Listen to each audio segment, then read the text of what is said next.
Bismillahirrahmanirrahim. Assalamu alaikum. Welcome back to Irtisam's Biology. Dear students, today I'm going to teach you our next topic, that is comparison between arteries, vein and capillaries. आज का जो हमारा topic होगा इसके अंदर हमने arteries और when और उसके साथ साथ कैपिलरीज में कंपैरिजन करना है। ये सारी जो हैं तीनों की तीनों जो हैं वो बेसिकली ब्लड वेसल्स हैं और ये एक दूसरे से किस तरह डिफर करती हैं। ह्यूमन ट्रांसपोर्ट का हमारा जो है ये मेन तीसरा टॉपिक है। या हमने ये देखा था कि ह्यूमन ट्रांसपोर्ट के अंदर जो है एक पंपिंग आर्गन था हार्ट, जिसके बारे में हमने कंप्लीटली जो है वो पढ़ लिया है। उसके साथ साथ हमारे पास था फ्लूइड ब्लड, जिसके बारे में हम ऑलरेडी पढ़ चुके हैं। और आज जो है ये वेसल्स हैं कि ब्लड सर्कुलेटरी सिस्टम जो है उसमें क्या होता है कि जो ब्लड होता है वो ख़ास नालियों के अंदर घूमता है। उन नालियों को आप आर्टरीज, वेन एंड कैपिलरीज कहते हैं। तो आइए हम अपने लेक्चर को स्टार्ट करते हैं।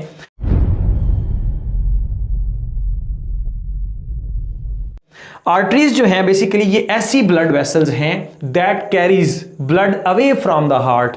इन्होंने दिल से दूर लेकर जाना है। A for artery and A for away. आपको याद रहेगा ये कहां से, हार्ट से जो ब्लड है उसको दूर ले जाती हैं टुवर्ड द बॉडी, बॉडी की तरफ लेकर जाएंगी। और उसके बाद अगर हम बात करते हैं वेन्स की, तो वेन्स में क्या होता है, वी फॉर वेन और वी फॉर वापस आना। इट्स मीन कि ये क्या करती है, बॉडी से जो ब्लड होता है उसको किधर लेकर आएगी, हार्ट की तरफ लेकर आएंगे।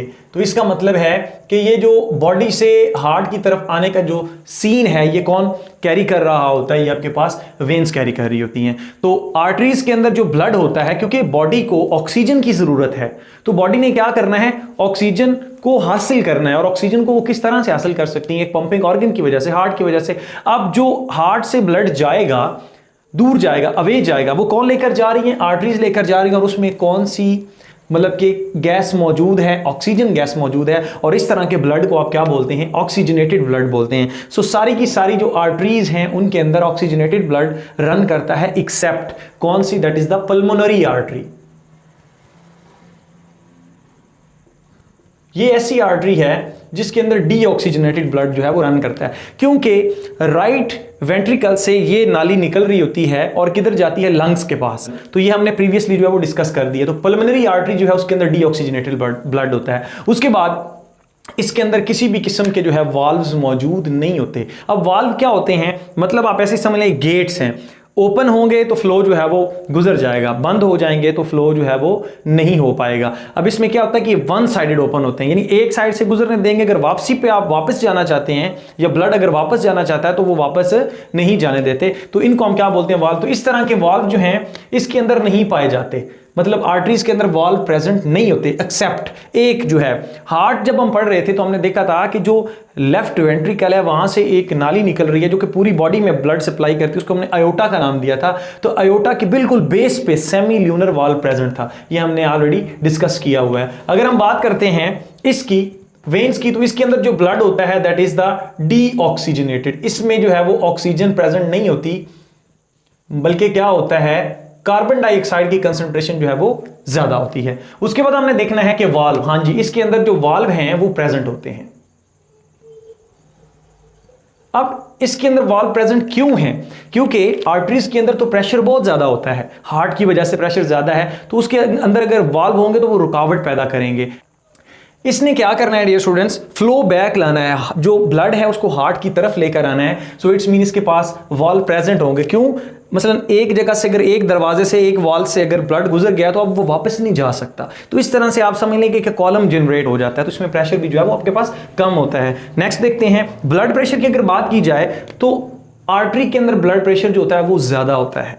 और उसके साथ साथ अगर हम इसकी बात करते हैं तो इसमें जो ब्लड प्रेशर होता है वो आपके पास लो होता है। पल्स कैन बी डिटेक्टेड, यहां पर आप डिटेक्ट कर सकते हैं, फील कर सकते हैं, ठीक है ना। ऐसे ही आप यहां पर अगर रखते हैं तो आपको पल्स फील होगी, या अगर आप यहां पर रखते हैं तो पल्स फील होगी, या बिल्कुल टखनों के पास आप रखते हैं तो पल्स फील होगी, क्योंकि ये आर्टरीज हैं। इसमें जो ब्लड है वो बड़ी स्पीड के साथ पंप किया जा रहा होता है। तो यहां पर इस केस में आपके पास जो है वो पल्स जो है वो नॉट डिटेक्टेड होती है, नॉट डिटेक्टेड। पल्स जो है उसको फील नहीं किया जा सकता।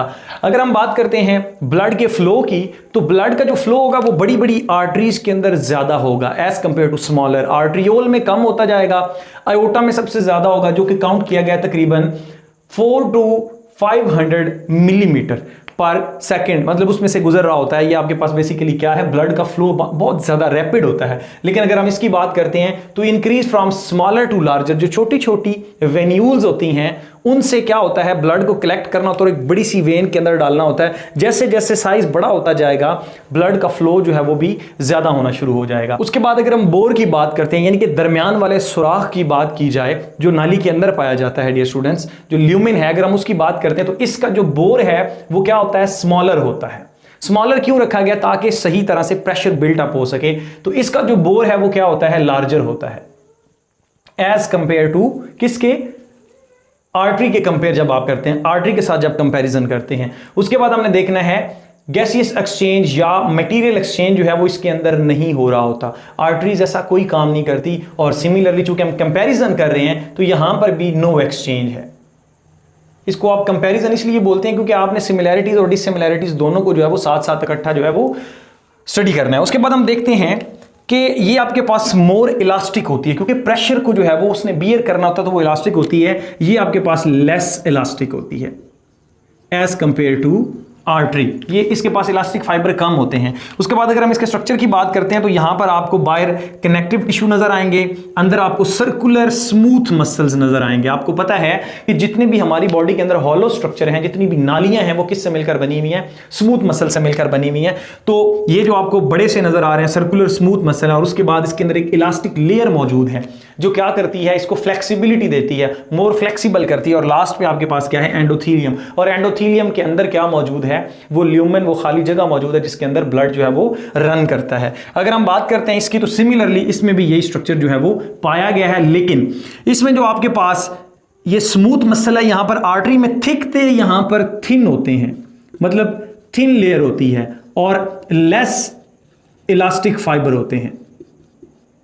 यहां पर इलास्टिक फाइबर्स आपके पास जो है वो कम आपको देखने को मिलते हैं। और उसके बाद अगर हम बात करते हैं वेजो कंस्ट्रिक्शन एंड वेजो डायलेशन की, तो ये इसके पास एबिलिटी मौजूद है। अब वेजो कंस्ट्रिक्शन और वेजो डायलेशन है क्या, याद रखें आप सेकंड ईयर के अंदर ये टॉपिक जरूर पढ़ेंगे। हार्मोन वाले चैप्टर के अंदर, चैप्टर नंबर 17 के अंदर क्या होता है कि सम टाइम बॉडी ने, मतलब कि जब बाहर हीट ज्यादा है तो बॉडी ने क्या करना है, वेजो डायलेशन कर देनी, नालियां खोल देनी है टुवर्ड द स्किन, ताकि बॉडी से हीट जो है मैक्सिमम वो उसका लॉस हो।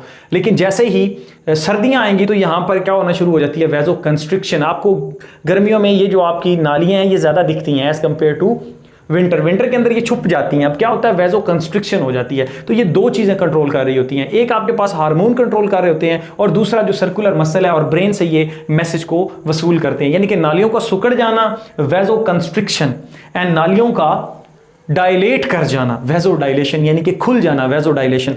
वेजो कंस्ट्रिक्शन होगी तो प्रेशर ज्यादा हो जाएगा, वेजो डायलेशन होगी तो प्रेशर कम हो जाएगा।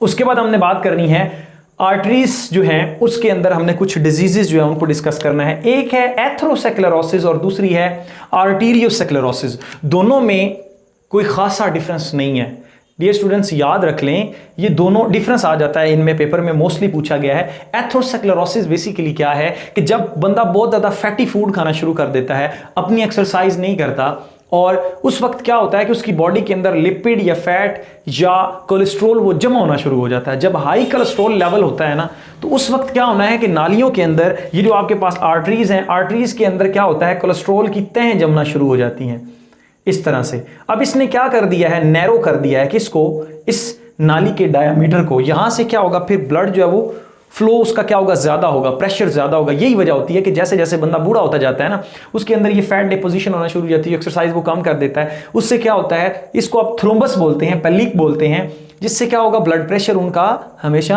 हाई रहता है। तो हाई ब्लड प्रेशर जो है leads towards the heart attack, ये हार्ट अटैक की तरफ लेकर जाता है, मायोकार्डियल इन्फॉक्शन की तरफ ले जाता है। सम टाइम ये क्या हो जाता है कि ये बंद हो जाता है बिल्कुल। जब बंद हो गया तो खून आगे नहीं जा सकेगा, जब खून नहीं जाएगा तो ऑक्सीजन नहीं मिलेगी, ऑक्सीजन नहीं होगी तो वो पर्टिकुलर टिश्यू जो है जहां तक ये नाली बंद हुई है उससे क्या हो जाती है, डेथ हो जाती है। अगर तो ये पर्टिकुलर एरिया के अंदर है, राइट, लाइक आपके पास कोरोनरी आर्टरी के अंदर है, एलएडी के अंदर है, तो ये कहलाता है एथरोसेक्लेरोसिस।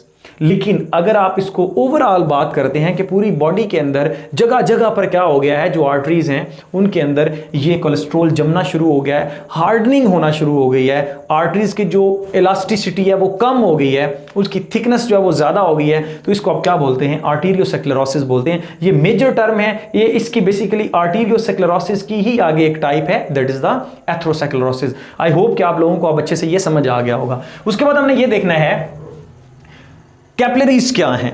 कैपिलरीज बेसिकली जब आर्टरी है उसने डिवाइड करना है तो उसने आर्ट्रियोल के अंदर, मिसाल के तौर पर ये एक आर्टरी है, ये डिवाइड हो गई है 3 आर्ट्रियोल के अंदर, ठीक है ना।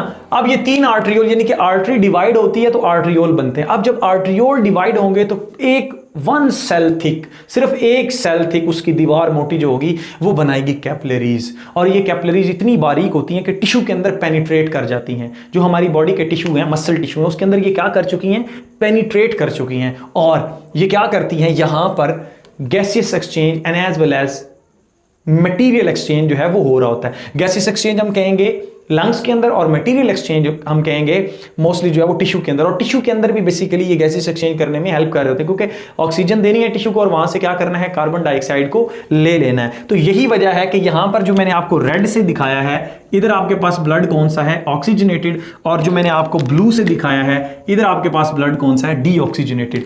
तो हो क्या रहा है, इधर से ब्लड जो है वो आ रहा है, सॉरी इधर से जो ब्लड है वो इस तरह से आ रहा है किसके पास, टिश्यू के पास, और इधर से उसमें से ऑक्सीजन निकाली जा रही है और कार्बन डाइऑक्साइड उसके अंदर डाल दी जा रही है। तो ये क्या हो रहा है बेसिकली कि यहाँ पर गैसियस एक्सचेंज हुआ है, ऑक्सीजनेटेड ब्लड डीऑक्सीजनेटेड ब्लड के अंदर कन्वर्ट हो गया। तो ये जो पर्टिकुलर मैंने बनाया है ये क्या है, आपके पास कैपिलरीज हैं, और इस कैपिलरीज के अंदर ये जो आपको नजर आ रहा है ग्रीन कलर से, ये बेसिकली क्या है, टिश्यू है। तो इस टिश्यू के अंदर ये मौजूद है और यहाँ पर क्या हो रहा है, ऑक्सीजनेटेड और डीऑक्सीजनेटेड ब्लड इकट्ठा इसके अंदर मौजूद है, और यहीं पर जो है वो गैसियस एक्सचेंज या मटेरियल एक्सचेंज हो रहा है, जिससे क्या होता है कि ऑक्सीजनेटेड ब्लड कन्वर्ट हो जाता है डीऑक्सीजनेटेड ब्लड। यहां तक आपकी आर्टरीज थी, ये कैपिलरीज, और आगे फिर क्या, ये वेन्यूल्स हैं, छोटी छोटी वेन्स, और ये फिर एक बड़ी वेन बनती है, और यही वेन फिर आगे फर्दर जब हार्ट के पास जाती है तो बड़ा सा वेना केवा बना देती है, that is the superior vena cava and as well as inferior vena cava. उसके बाद हमने देखना है कि इसके अंदर क्या वॉल प्रेजेंट है, नहीं जी इसके पास वॉल प्रेजेंट नहीं होते। प्रेशर की बात की जाए तो इसमें प्रेशर सडन फॉल कर जाता है। देखिए ना पीछे से आगे रास्ते बहुत ज्यादा हैं, जब रास्ता ब्लड को बहुत ज्यादा मिलता है तो प्रेशर क्या हो जाता है, डाउन हो जाता है, तो प्रेशर कम हो जाता है। पल्स आप यहां पर डिटेक्ट नहीं कर सकते, ब्लड फ्लो जो है वो लेस देन होता है किससे, 1 मिलीमीटर पर सेकेंड। और यहां पर अगर इसके बोर की बात की जाए, दरमियान वाला जो हॉलो स्ट्रक्चर है अगर उसकी बात की जाए तो वो ज्यादा होता है, और 1 सेल थिक है, ये मैं आपको ऑलरेडी बता चुका हूं। नो मसल्स और इलास्टिक फाइबर्स, जैसा कि एक सेल है तो उसके अंदर फिर आगे मसल फाइबर्स कहां पर मौजूद होंगे, ये इलास्टिक फाइबर्स उसके अंदर मौजूद नहीं होंगे, तो यहां पर ऐसी कोई चीज देखने को नहीं मिलती। उसके बाद हम कहते हैं exchange of material takes place. Material का एक्सचेंज होता है किसके अंदर, कैपिलरीज के अंदर, वेन्स के अंदर भी नहीं होता और आपके पास आर्टरीज के अंदर भी नहीं होता। तो आई होप डियर स्टूडेंट्स कि आपको ये लेक्चर जो है वो अच्छे से समझ आ गया होगा। एक बहुत ही इंपॉर्टेंट बात जो है वो मैं बताना चाह रहा हूं कि what is the interstitial fluid. Interstitial fluid क्या होता है कि जब हार्ट पीछे से पंप करता है ना ब्लड को, तो ये 1 सेल थिक है क्या, कैपिलरीज, तो उसमें से कुछ प्लाज्मा, ब्लड में से प्लाज्मा जो है वो इन कैपिलरीज से निकलकर टिश्यू के अंदर आ जाता है। ये प्लाज्मा आपके पास किधर आ चुका है, टिश्यूज के अंदर आ चुका है। जब ये प्लाज्मा टिश्यू के अंदर होगा तो हम इसको क्या बोलते हैं, इंटरस्टिशियल फ्लूइड। ऐसा होता क्यों है, क्योंकि कैपिलरीज तो 1 सेल थिक है, पीछे से प्रेशर बहुत ज्यादा है, जब प्रेशर ज्यादा होगा तो उसमें से क्या होना है, कुछ जो प्लाज्मा है उसने बाहर निकल आना है, उस प्लाज्मा को हम क्या बोलते हैं, इंटरस्टिशियल फ्लूइड। याद रख लें, इंटरस्टिशियल फ्लूइड, ब्लड प्लाज्मा, या फिर आप अगर गुर्दे के अंदर ग्लोमेरुलर फिल्ट्रेट की बात करते हैं तो इन तीनों की कंपोजिशन जो है वो सेम होती है।